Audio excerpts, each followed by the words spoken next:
Good evening, everyone. Welcome to Spanning the Need, another great episode that we got going here. And we got another great guest that I've known for a long time and's got a lot of experience in a variety of different places. I hope you're staying safe and cool with the hot weather across the country tonight. Tonight, we're going to talk about life and in different varieties of realms, from our state capital to Washington, D.C., all the way to the Midwest, and of what people are doing in our community, and nonprofits in the future during the pandemic. To do all this is a good friend of mine, former mayor of Youngstown, Ohio, and assistant secretary of commerce, and now president of the Hartford Foundation for Public Giving, Jay Williams. Jay, thanks for taking the time out of your busy schedule and joining us.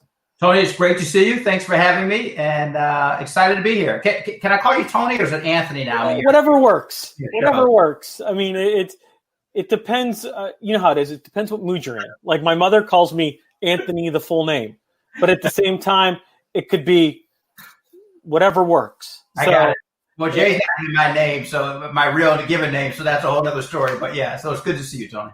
Oh, it's always good to see you. So in my little pre-monologue, we talked about that you've been the mayor of the city of Youngstown in Youngstown, Ohio. If not many people know where that is, it's right between Cleveland and Pittsburgh. Cleveland Browns. And you were the assistant secretary of commerce under the Obama administration. Yes. So how did you get to going from mayor all the way to where you are now? Give us a little background about what you've done and where you got to where you are today. Sure. And it certainly didn't start with being mayor.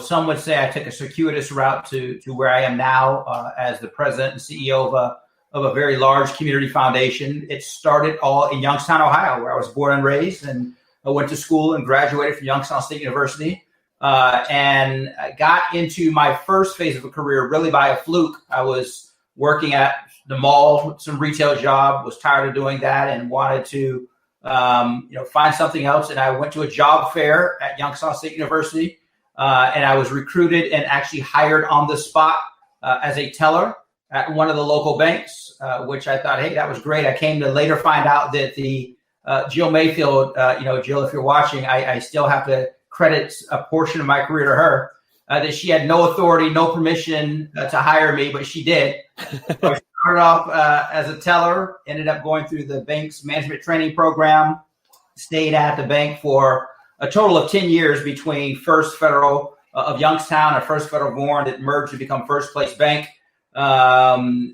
Ultimately ended up as a vice president running the mortgage operations out in Howland. Did a stint at the Federal Reserve Bank of Cleveland in between. And when banking started to change, I was not gratified, because I was in banking and I was had the opportunity to really start impacting Youngstown and helping people purchase homes in the neighborhood of Youngstown, people who were unbanked, who did not think that they would ever be able to purchase a home. As a matter of fact, there are people to this day who probably remember me less as mayor and maybe more as the person who helped them purchase their first home. But long story short, the city was looking for a director of community development. And former Mayor George McKelvey interviewed me. And I remember he said, if you're willing to leave the bank and all the perks that come with working at the bank, a bank that had just gone public, he said, I would be crazy not to give you a shot. So George McKelvey hired me as director of the city of Youngstown's community development agency. Did that for 5 years, was very much involved in the Youngstown 2010 initiative, which inspired me further to ultimately throw my hat in the ring and run an upstart campaign for mayor. And we upset a very prominent political figure who he and I, have maintained a good relationship, Bob Hagan. And that's what led to me being mayor.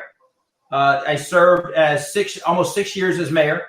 One of the most defining experiences of my life and career, enjoyed it immensely. Was asked to join the Obama administration in 2011. Joined the Obama administration, spent 6 years there, starting off as the director of the Auto Recovery Office when GM and Chrysler were going through their restructuring.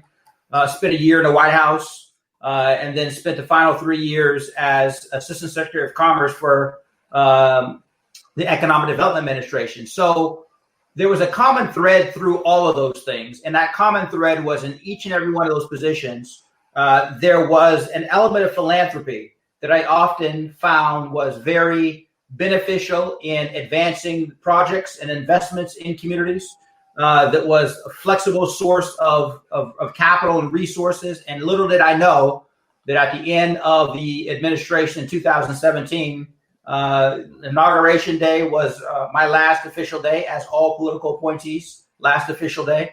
Spent 6 more months contemplating my next move, which included looking at a run for governor during that.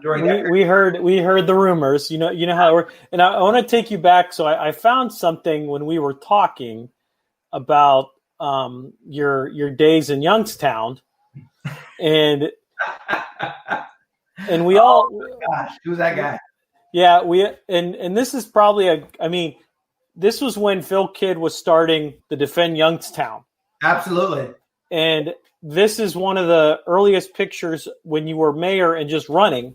Yeah. So I just thought this would be a great picture. And trust me, there's plenty of mine out there too. Well, listen, it's both inspiring and discouraging. I mean, so I'm inspired like that was a guy who was out running 5 and 10K races with relative ease, could roll out of bed and run a relatively respectable 5K, and now here I am, I don't know 15 years later or so, and still like to run, need to do it much more frequently, but would go back to that frame in a heartbeat. Oh, you're at that perfect frame. Don't worry about it. You're a guy. And I think that brings up a great point that you just mentioned a little bit earlier, that you were that economic development run you did the 2010. That's how much dedication you gave to that area. Listen, Youngstown was home. I absolutely love Youngstown, blood, sweat, and tears, and was tired of people writing the city off, dismissing the city, holding the city up as a poster child for deindustrialization and failure. And don't get me wrong, we gave ourselves plenty of black eyes, and unfortunately, we still sometimes can be our own worst enemy. And I say we, I mean, Youngstown's just a part of who I am. I still got my Defend Youngstown shirt upstairs. My wife has threatened to throw it away a bunch of times. My Youngstown 2010 t-shirts that I still wear proudly. But it was a community. It is a community with so much potential.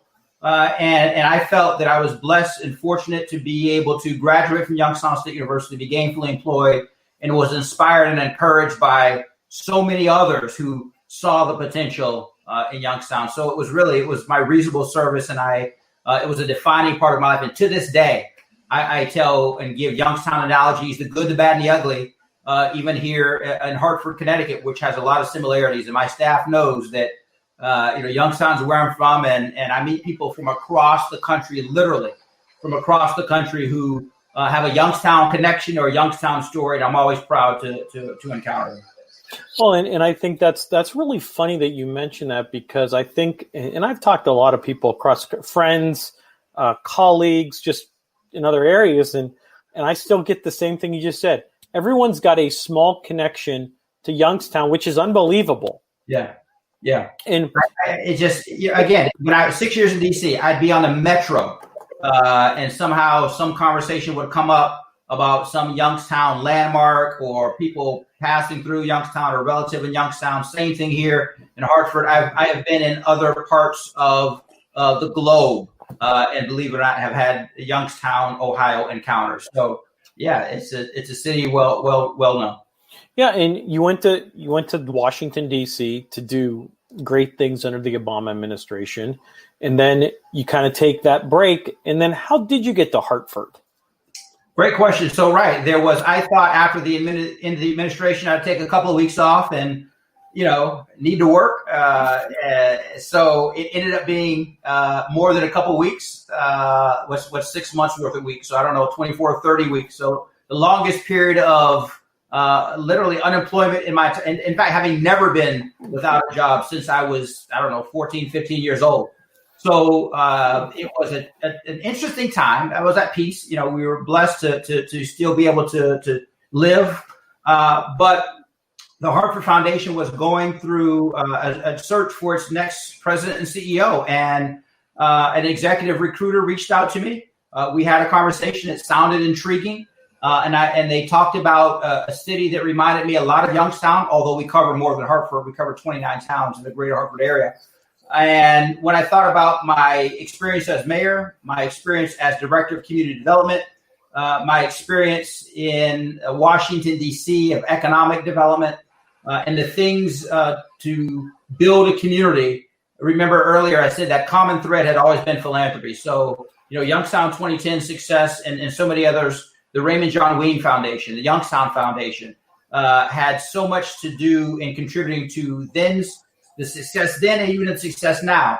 And the Hartford Foundation for Public Giving, the chairwoman of the board was determined that the foundation was going to take a new position of leaning into its work, being less risk averse, being more proximate to the challenges. And I'm like, wow, I'm all about that. That's been the defining arc of my career. And they, were looking for an individual with a different background and different experiences. So it's one of the largest community foundations in the country. It's one of the oldest. And to be able to lead an organization with a group of colleagues who are talented, a board that is committed to our mission, that's how I ended up here in Hartford. And it's been 3 years. Just 2 weeks ago was my third anniversary here at the foundation.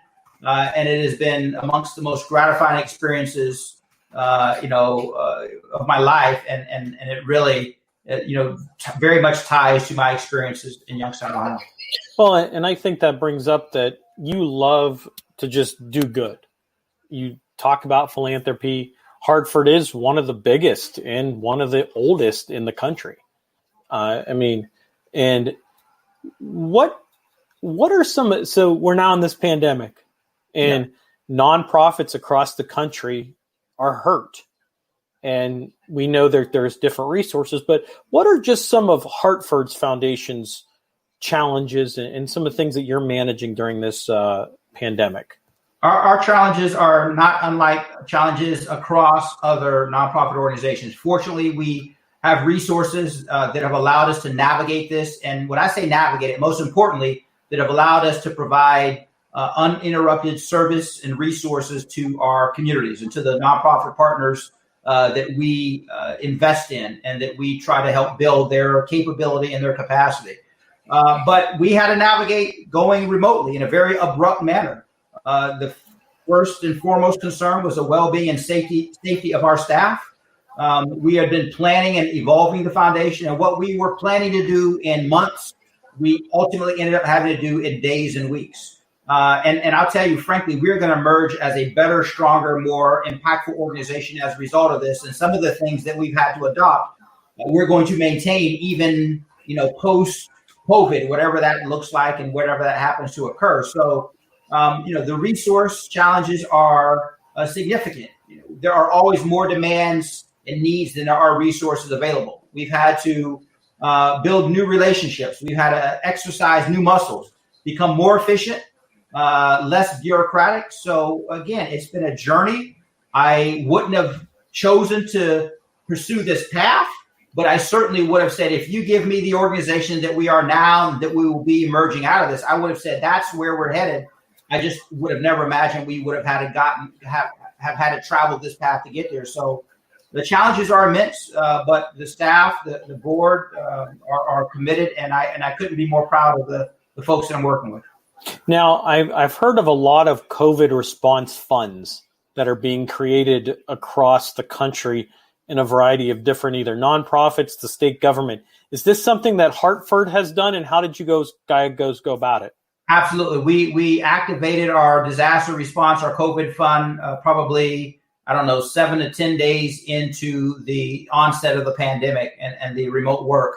A couple of years ago, we created a disaster response fund as a result of the hurricanes in Florida and Texas and Puerto Rico. And we were fortunate that one of our giving circles, the Latino Endowment Fund, was really a source of inspiration for us creating that fund. So the fund was created, and then we activated it early into the pandemic crisis with $1 million of our own resources.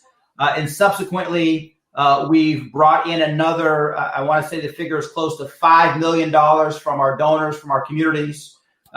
We put another $6 million of our own money into that fund. It's a rapid response fund. It has been instrumental in helping to address emergency, basic human needs, medical care, sustaining individuals from helping to prevent eviction, small business access to capital for minority-owned businesses, and ultimately, is a part of our mission that is, this journey of dismantling the systemic and structural racism that has existed in this country. That's a position that we took about a year and a half ago. It was a strategic focus, and we have seen COVID has laid bare the issues in this country that I, 2 or 3 weeks ago, actually had a chance to speak on another local show in the Valley. So it has been, quite a journey, but like I said, couldn't be prouder of the folks that I call my colleagues.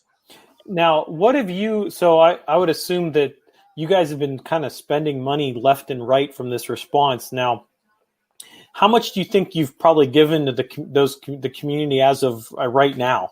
That's a great question. And I normally have these figures off the top of my head. We have put out, upwards of probably $6 million at this point from March through now. And I'm probably short selling ourselves. So when my staff sees this, they're going to tape it or staple it to my forehead. And I can tell you that we've seen more than $20 million in donations between the beginning of this year and now. So there are still significant resources that we have, and as we speak, are putting out into the community. When this is all said and done, we will likely put upwards of $50 to $60 million out into this community, which is about $20 million more than we do in a typical year. And that's a direct result of the generosity of our donors that have allowed us to, we've had donations from $15, individual donations from $15 to individuals who have given $1 million. We've seen corporate contributions and donations come in. So we are just honored and humbled to be seen as a credible, reliable partner in helping to address the needs of this global epidemic of COVID, in addition to the longstanding epidemic of structural racism has brought to bear on our communities. And I think we look back at, we started this coronavirus and it kind of really hit everyone starting in kind of that end of February, beginning of March, started to hit Eastern Seaboard, West, and then just started going across the United States. Well, and the COVID has really put a huge burden on resources that we never knew needed. And it really have brought a lot of things to the forefront. And we talk about that a lot of these small nonprofits that do social services or that do a variety of different types of food banks, anything, are becoming closed or they're not being able to do what they do. So right. What are some resources that these nonprofits can look at? PPP, what would you recommend to some nonprofits that are small, that 5, 6, 7 employees that really don't have the resources that you guys have? Right. And it's a challenge and it's unfortunate. And we had to reconcile that at the beginning of this crisis, come to terms with there were going to be nonprofits that have existed for decades that entered into this crisis, this pandemic, that would not exit intact as ongoing concerns, just because the devastation is too severe. The resources are woefully inadequate. And as a result, we have sought to try to help nonprofits sustain themselves through direct financial assistance, through capacity building, trying to help them navigate the prospect of collaborating in ways that they have not. Part of the thing, and we're not immune to this. I mean, you have to figure out in this time of crisis, you can't say yes to everything. You have to say no, and that's soul crushing when you think about the mission of our nonprofits and trying to triage or prioritize, which of these horrible things do you try to address first? People who are experiencing food insecurity, people who are facing homelessness or eviction, people who are battling substance abuse or have mental health challenges. What about the parents who have to work and whose children are out of school, and who's going to care for them? So, you pick which one of those is most important. And just that one could consume all the resources available. And you've got all of them simultaneously. So the importance of collaborating has always been paramount, and it's even more so now. Advocacy for nonprofits receiving resources from federal, state, local governments, because they're providing needed, necessary, basic human needs that are the obligation of society, that are often provided by public entities. But in this instance, understanding that the public coffers are running bare. So, we have sought to convene, to collaborate, to fund, to support, to build up, but also to recognize that some nonprofit agencies, as they close their doors and shutter their services, that those clients, those residents, those citizens still need to be cared for. So identifying alternatives, which are few and far between, is also something we found ourselves doing during these last several months. Now, and I know as a nonprofit founder and a person that runs a nonprofit, we don't have staff. We're fortunate like that, but we've also probably lost money with canceling of charity events that are pretty much maybe a 60 to 80% of the income for the following year. What advice do you have for those types of nonprofits that they're just trying to help? They have great emphasis on just giving back. Right. Or they may have one or two employees. What advice can you give them that just to help them, to really guide them in the right direction? Actually, I should be asking you that, Tony. I forgot. Yeah, you know this better than I. You were in philanthropy and creating nonprofit well before I ventured into this field formally through the foundation that you created. And I remember participating in a handful of the events, the basketball and the arena football and all the other things. In fact, I still probably have some scars, from participating. But it's, really about rethinking the mission, their commitment to the mission, which is typically unwavering and unequivocal, but recognizing that, you have to collaborate. We often struggle with, prior to this, the number of nonprofits who are operating in the same space. They all are committed. They all say, well, we do it a little bit differently. We do it a little bit better. And you feel the passion that they have. But in reality, there are limited resources. So if two nonprofits operating in the same or similar space can get an efficiency of scale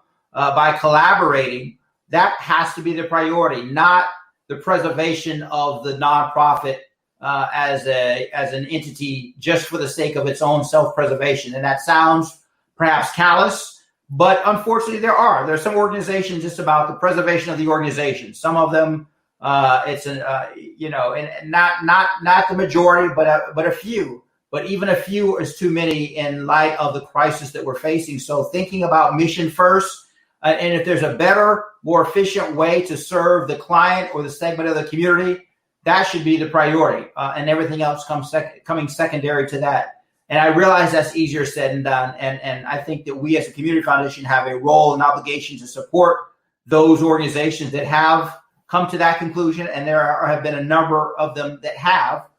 So, we also think continuing to advocate for resources that would be available to nonprofits, because they provide such an important, sometimes unheralded, unseen. It's not glamorous and sexy all the time.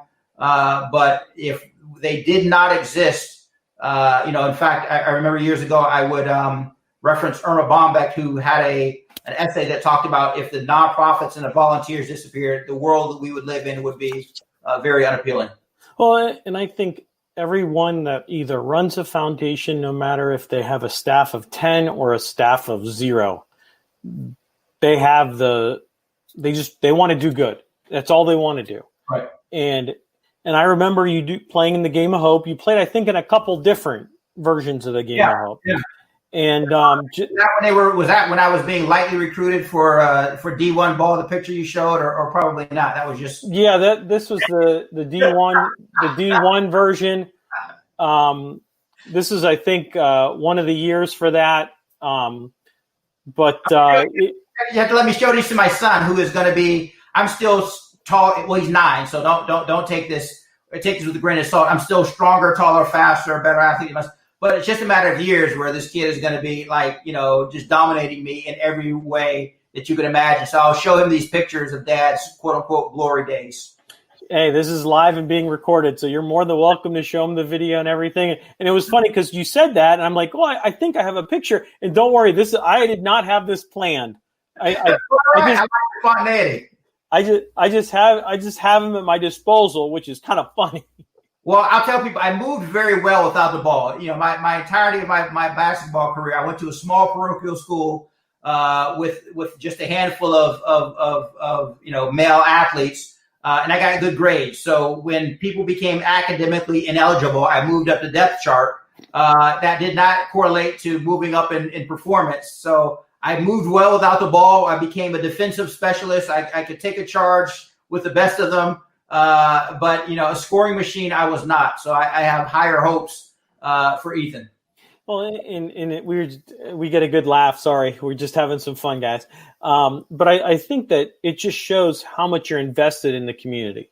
No matter if you're mayor, you're just the community economics. Because I think you were second year mayor in that picture. I think, but I think you have an emphasis on really putting into philanthropy and really making an impact. And I think that gives some good insight on your side about what you've been doing in the community, how nonprofits can really if you're really having trouble, go to your community foundations. Absolutely. And Youngstown and Mahoney Valley has been blessed with, again, the Youngstown Foundation, the Raymond John Ween Foundation. When my wife and I were back in Youngstown, we created the mayor's community foundation to give proceeds from the annual community ball that we have to small nonprofit organizations. So Youngstown does have those, and I'm sure I'm forgetting, a handful of the other community and or family foundations. So Raymond John Ween is actually a family foundation, but it really acts and operates like a community foundation. And I was thrilled about the contributions from the foundations to the amphitheater. So again, that shows it's a quality of life. It is something that is a jewel for not only the city residents, but the entire Mahoney Valley. And, turn to your community foundation. The resources are not unlimited. Our investments are subject to the market fluctuations. There are restrictions and covenants and that we have to abide by, but community foundations are a source of inspiration and hope for the communities. Yeah, and the last one would be Community Foundation Mahoning Valley. That'd be. I knew I was forgetting. Yeah. And you know what? In all three of them, the ladies are phenomenal. They are. I know. Yes, they are. And I think anyone nonprofit, go to your local community foundation if you can. If you can't find one, all you have to do is look up community foundations and Google it. When you Google it, there'll be it's the national standards. You can find wherever is the closest to you, and that'll help you. That'll be able to help you, especially what Jay does at the Hartford. And when you're giving out $5, $6, $7 million to just put money back into the community when there's no money to go when people are laid off and everything like that. Yeah, you're right. And the women who run those foundations are just outstanding citizens, outstanding individuals who I've had the pleasure of knowing when I was still in. Well, I know them now, but I certainly had the pleasure of working with either in their current or their previous capacities during my time as both mayor and community development director. Now we've put millions of dollars in the community from February, March till now, with still unknowns for the future. So what would you recommend for nonprofits moving forward, including your own self? Like, what are you thinking 2 months, 3 months, and 6 months down the road when we don't even have a vaccine? We don't know where everything's going. We don't even know if we're going to send kids to school. Boy, it's almost as if you're in our staff meetings. You're right. You have to keep some of your powder dry because there are so many unknowns. So as much money as we put out in the first half of the year, we are also looking as we speak at the second half of the year, trying to ensure that we preserve resources to get us to the end of the year. If you put out too much too soon and the virus, flares back up, then you're in a precarious position. If you don't put out enough, you're in a precarious position, and it is not a science in terms of how much money to put out. You have to try to also take into the account our donors have been exceptional in their generosity, but they are not immune to the effects on the economy or their portfolios or their employment. Fortunately, they've said they've put others first in terms of making their donations. But you're right. How do we balance that? We're trying to figure that out. I am fortunate to work with a group of folks who are smarter than I. That has always been the key to success of a leader, is surrounding yourself with people who are more talented and smarter in their respective areas. Empower them and then make an informed decision after consulting with them. So we don't know, and I would say to those nonprofits is try as best as possible to balance the current immediate needs with the unknowns. Knowing that there will be additional resources needed, and again, it sounds cliche, but that's the best advice you can give, in the midst of something that none of us would have imagined we would be experiencing in our lifetime. Well, I don't think so either. And if you look back at the Spanish flu in 1918, 1919, it didn't end for almost a year. It went from summer to summer. Right. And it just, I hate to say it, and I don't know the detail. It just dissipated. It just didn't go around. Was that because of the weather? Was it? We just don't know. We don't know how it's going to react. Yeah, there are the experts who say we're going to have to. We live with viruses all the time, but we've also have vaccines and other means by which to address and mitigate the effects. At some point, I believe that will be the case with COVID. I do not, and I know what you mean. It's not just going to disappear on its own. It will, between the vaccines, between viruses that run their natural course. But I don't think any of us, should think that, a year from now, this will just be a distant memory. And, we may not be walking around with masks on. We may not be socially distancing. And I certainly hope that's the case. But just as we've lived with the influenza virus for generations, that may be the case, but with the vaccines, the studies that continue to advance our knowledge. Fortunately, now we have technology and resources that were not existent back in 1918, but there are also more people, and the damage that can be done is greater in magnitude. But we don't want lives lost. We don't want quality of lives deteriorated, which is why it's important to have, the focus and the efforts and competent leadership, in every level. Addressing this issue. Well, and I think that kind of culminates what we're going through now. I mean, people talk about should masks be required to help? Well, studies show it. And then there's some studies that show, well, no, it really doesn't. So which studies do you believe at the end of the day? And it's just all in what you come up with. Yeah, but I think, if you're going to err, I'd rather err on the side of having a mask that maybe is less effective or not effective than not having one and finding out, oops, So clearly, I don't think there's any debate in transmission, of, two individuals who are, or a group of individuals, none of whom are protecting themselves, how the virus can spread. I would be one that if I was a betting person, I would rather have the mask and rather practice some form of social distancing. I get it. You can't live in a cave. I don't want to live in a cave. We've had to make our own decisions about how much to engage and come out of this sort of lockdown as the next person. But, I think that the fact that it has become politicized, the fact that somehow the wearing of a mask is perceived, as a statement against, a political view is just asinine. It's just asinine beyond belief. And wearing a mask is not just about yourself; it's about others in your circle, community, or society. Well, look at 1918, 1919. They wore masks. Right. People don't realize. Right. And they wore masks to slow down. And here's what's going to happen: you don't slow it down. You're in the nonprofit area. You're going to lose nonprofits. You're going to lose the services of what they were doing in some capacity. There will not be money to be donated by those individuals. So it'll be a domino effect. You're going to lose more than that. If we don't contain this, nonprofits, you're going to lose corporations. You're going to lose segments of society. You're going to lose institutions. We're going to lose our way of life as we know it. And that's what's just so incredulous that in the face of science and data and experience, what I find interesting are the people who it's a hoax until they or someone in their family gets it, or it's not a big deal until they get it. And there have been, very high profile instances of people who are railing against this until it touched them. And then all of a sudden it becomes very real. So, you don't want to see people afflicted.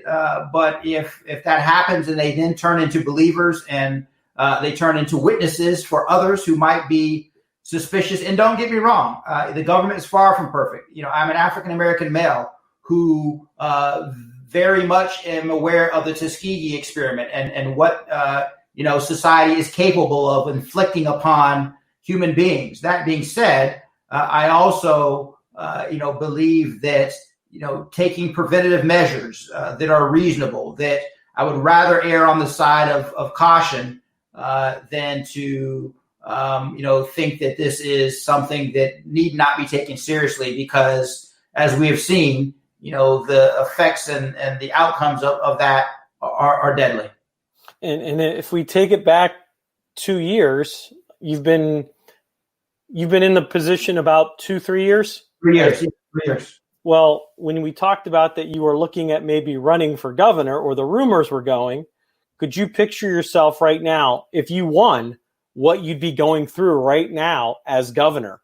Yeah, you do think about that, or as mayor. I looked at running for governor, but I served as mayor, and to think about the obligation you have for the well-being of the public, whether it's a city or an entire state, having unlimited needs and very limited resources, having and I'll say it in my own estimation, because I've seen it up close and personal. A dysfunctional, incompetent, federal administration, that is harming, the efforts of this country trying to put our arms around something like this. When you think about that, as a mayor or a governor, not being able to turn to the federal government, not because the federal government always gets it right, because it is supposed to be an ally and have assets and experience and knowledge and tools that aren't available at the state and federal level. And when that is nothing but, a chaotic cacophony of failure and incompetence, I can't imagine the pressures on, I can't imagine the pressures on mayors and governors and basically have to almost go it alone. Well, and just to end that is, no matter what public official you're in right now, this is no unforeseen territory, unknown. Yeah, for all of us. Yeah, absolutely. And not enough money to do what you really need to do. There's not enough money, right? So that's why it's not always about money. It's about behaviors. It's about being able to inspire, cajole, persuade people to change behaviors that will begin to allow us to get ahead of this. Because you can throw all the money that we can print at this. The virus is indifferent to money. The virus it doesn't care about money. It is about the behaviors that limit the spread, that try to contain the transmission rates.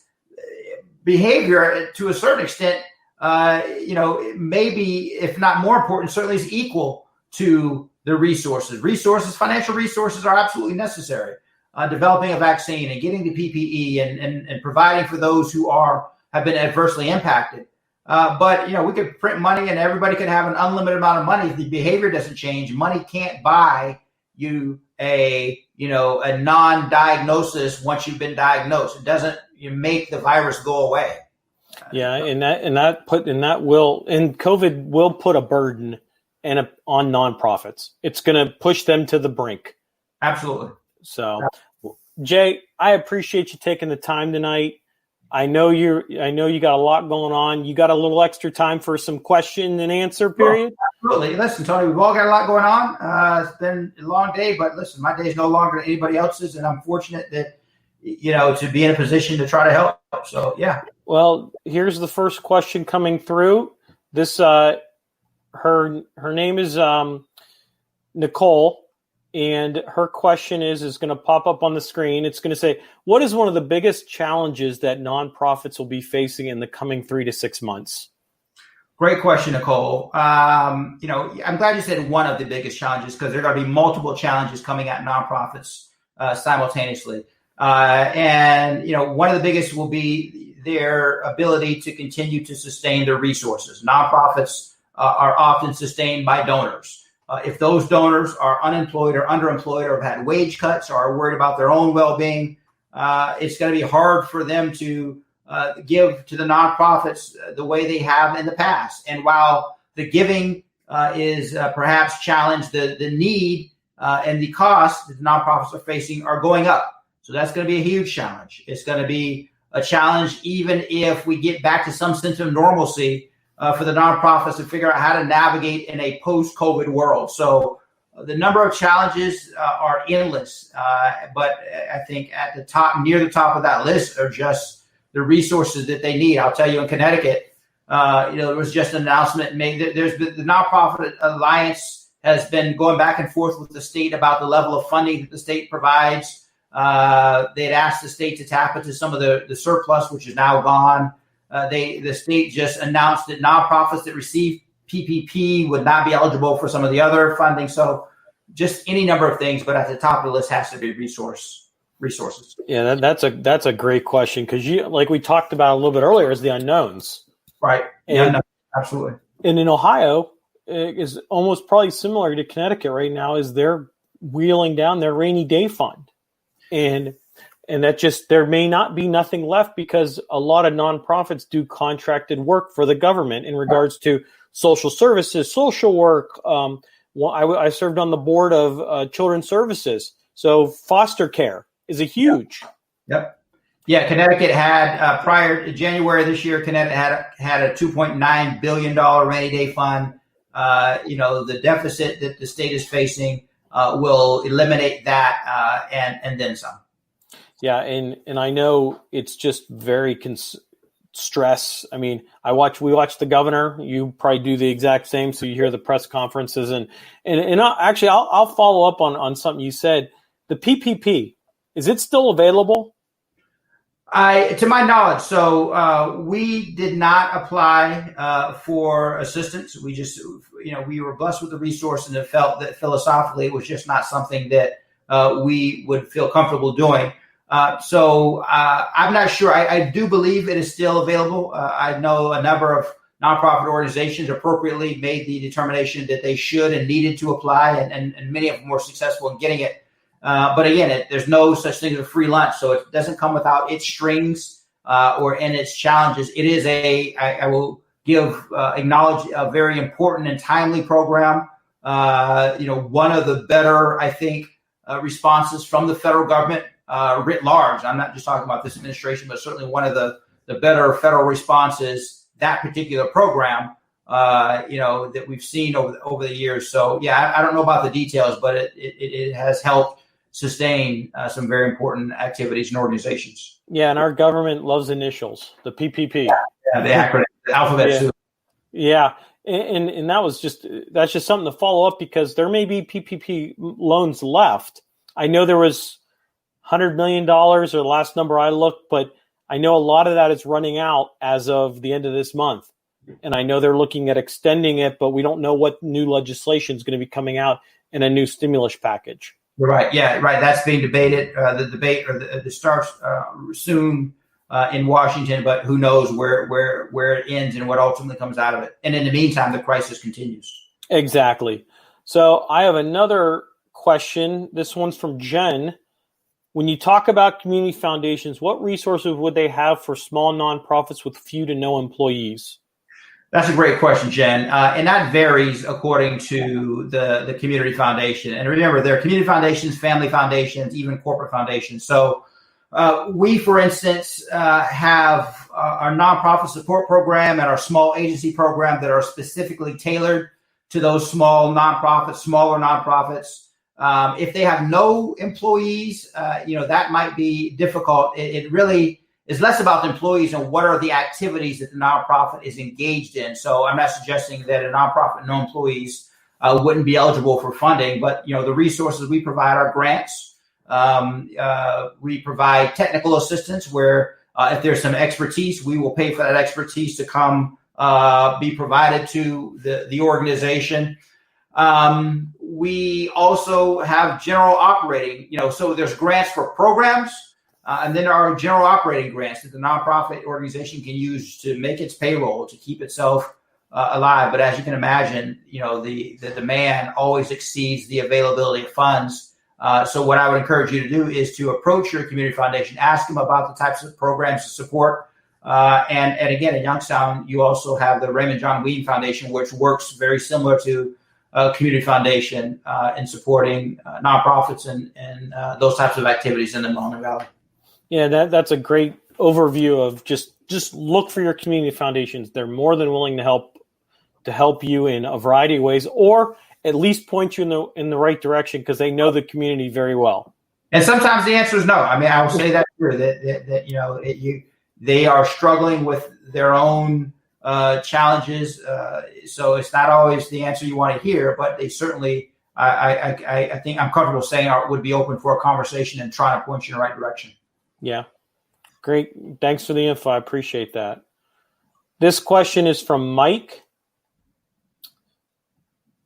His question is, thank you for your service to the nonprofit area. What is your best memory on a grant that you gave out that hit home the most?